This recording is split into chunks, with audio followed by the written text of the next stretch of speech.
தென்காசி மாவட்டம் சங்கரன்கோவில் அருகே விவசாய நிலங்களுக்குள் யானைகள் வராமல் தடுக்க வன அலுவலர்கள் தலைமையில் ட்ரோன் கேமரா மூலம் கண்காணிக்கப்பட்டு வருகிறது.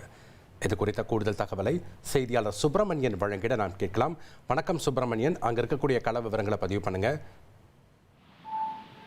சங்கரன்கோவில் அருகே உள்ள சிவகிரி மேற்கு தொடர்ச்சி மலையை ஒட்டி உள்ள விவசாய நிலங்களுக்குள் காட்டு யானை, எருமை, பன்றி, மான் உள்ளிட்ட பல்வேறு வகையான வன விலங்குகள் விவசாய நிலங்களுக்குள் புகுந்து நாள்தோறும் விவசாய பயிர்களான வாழை, தென்னை, மக்காச்சோளம், நெல் உள்ளிட்ட பல்வேறு பயிர்களை அழித்து நாசம் செய்து வருவதாக விவசாயிகள் நேற்று முன்தினம் சிவகிரி வனச்சரக அலுவலகத்தை முற்றுகையிட்டு போராட்டத்தில் ஈடுபட்டனர். இதனைத் தொடர்ந்து மாவட்ட வன அலுவலர் ராஜ்மோகன் உத்தரவின் பேரில் சிவகிரி வனச்சரகர் கதிரவன் தலைமையிலான 50க்கும் மேற்பட்ட வனச்சரக குழுக்கள் அனைத்தும் ட்ரோன் கேமரா மூலம் வன விலங்குகளை கண்காணித்து வனப்பகுதிக்குள் விரட்டும் முயற்சியில் ஈடுபட்டு வருகின்றனர்.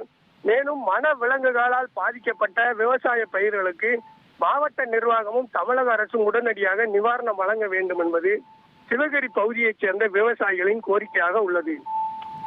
நன்றி சுப்பிரமணியன், உங்களுடைய தகவல்களுக்கு.